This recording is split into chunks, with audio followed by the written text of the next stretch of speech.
Hello' বন্ধু বান্ধৱীসকল, এয়া মই ভাজি আছোঁ মাছ ভাজি, ৰৌ মাছ ভাজি আছোঁ। এইখিনি ভাজা হৈ গ'ল, এইখিনি ভাজি আছোঁ আৰু অলপমান আছে মানে দুপৰীয়া এতিয়া ভাতো বনাই আছোঁ। ভাত বনাই শেষ হোৱাৰ পিছত ভাবিলোঁ মাছখিনি ভাজি লৈ একেবাৰে আৰু আনপিনে ইৰো আৰু মা কুটি আছে শাক। মানে আজি আমাৰ আছে ৰাতি ভাত খাম গোটেইবিলাক একেলগে, মানে যিহেতু বাবুৰো স্কুল বন্ধ সেইকাৰণে গোটেইবিলাক আহিছোঁ আৰু গোটেইমখা মিলি ভাত খাম ৰাতি ভাত একেলগে। সেয়া চব্জি কাটি আছে সিহঁতে আৰু মই বনাইছোঁ ভাত। আৰু আনপিনে আছে বেটা আৰু ভাতিজা একে মোবাইলত ব্যস্ত, দুনীয়াখন ইফাল সিফাল, ইহঁত নিজৰ ব্যস্ত। এনে শাক কুটা হৈ আছে আৰু আজি দুপৰীয়া ভাত খাম হাঁহৰ মাংসৰ সৈতে। শাক কাটি কুটি ৰেডি একদম লোকেল হাঁহ। আৰু আনপিনে মাছখিনি ভাজা হৈ যাব আৰু মাছখিনি ভাজা হৈ ভাতখিনি খাম। মানে অলপ সোনকালকৈ কৰিলে দিগদাৰ, ঠাণ্ডাৰ দিন যিহেতু সোনকালে ৰাতি হৈছে। খাই দিয়ে আকৌ আমি ঘৰত যাব লাগিব নগ'লে উপায় নাই আৰু, ঘৰত চিন্তা আছে যিহেতু। আৰু দুপৰীয়া ভাত খোৱা শেষ হোৱাৰ পিছত এয়া বাই আহি গ'ল আৰু ইপিনে ইৰো বনাই আছে হাঁহৰ মাংস আৰু এইপিনে গাজ আলু। বাৰু আপোনালোকে গাজ আলু চিনি পায়নে মই নাজানো, অসমীয়াত কি কয়, আমাৰ পিনে গাজ আলু বুলিয়ে কয় বুলি মই সেইকাৰণে সেয়ে কৈছোঁ গাজ আলু। দালিৰ লগত খাই খুবেই ভাল লাগে, মানে নতুন ভাতত যদি সেইটো নাথাকে, নতুন ভাতৰ লগত দালি শাকত গাজ আলু দি পিনে খাই সোৱাদে বেলেগ।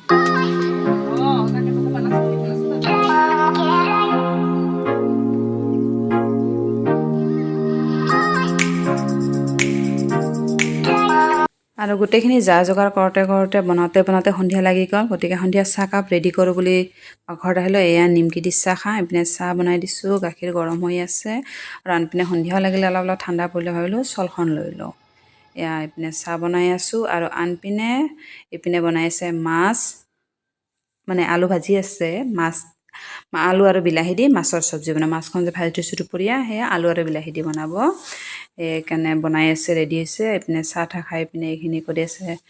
আমি গোটেইবিলাক যিহেতু একেলগে আছোঁ, গতিকে ভাগে ভাগে মিলাই কাম কৰি আছোঁ। আৰু আনপিনে মই ইপিনে কুটি আছোঁ চালাড, গাজৰ, তিয়ঁহ, তাৰপিছত এইটো কি বিটৰুট দি। আনপিনে মাছৰ আঞ্জাখিনি হ'বলৈ হ'ল আৰু সেয়া মাছখিনি দি দিছে। অলপ উতলি অহাত নামিলে মাছৰ হাতটো ধুনীয়া হৈ যাব, শাকৰ লগত বঢ়িয়া হৈ যাব।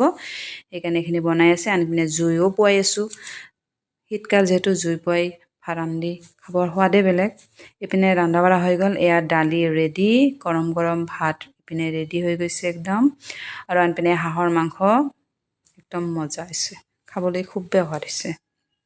আৰু আনপিনে এয়া বিলাহী মাছৰ চব্জি, বিলাহী আৰু আলুৱে দি, আৰু এয়া হ'ল মিক্স ভেজিটেবল চব্জি। ইয়াতে মিক্স মানে গোটেইখিনি আছে, নামবিলাক পাহৰি যাওঁ সেইকাৰণে। আৰু এইপিনে চালাড ধুনীয়া হৈছে দেখিবলৈ। এয়া ৰেডি হৈ গৈছে পূৰা ধুনীয়াকৈ, গোটেইখিনি ৰেডি। এয়া বেঙেনা ভাজি আৰু গোটেইখিনি হৈ যোৱা ভাবিলোঁ প্ৰথমতে সৰু সৰু ল'ৰা ছোৱালী এটা খাব দিওঁ, মানে সৰু নহয় ইহঁতে ডাঙৰেই হৈ গৈছে, ইহঁতক খাব দিওঁ।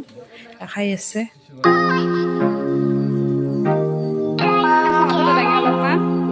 দিছা অঁ আৰু এতিয়া দিতি এটা মাথা দাং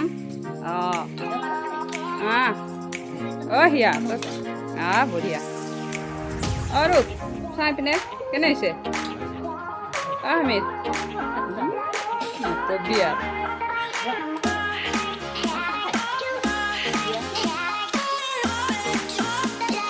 তাত সৰুকেইটা খোৱা হোৱাৰ পিছত এইবাৰ ঘৰৰ বাকী ডাঙৰবিলাক খাব বহিছে। তাৰপিছত এয়া ভাগিনী আৰু এয়া ভাগিনীৰ ল'ৰা মানি হৈছে, তাক এনে অলপমান কাঁহীত ভাত দিছোঁ আৰু অলপ টেষ্ট কৰি চাব, মাকে খুৱাই দি আছে। গোটেইবিলাক খাব বহিছে, মাছ চাই আছে। আৰু ইহঁতৰ লগতে ভাবিলোঁ ময়ো খাই লওঁ, সেইকাৰণে ময়ো বহি লৈ পিনে মানে খাই দি যাব লাগিব। পিনে ৰাতিও ভালেখিনি ৰাতি হৈছে।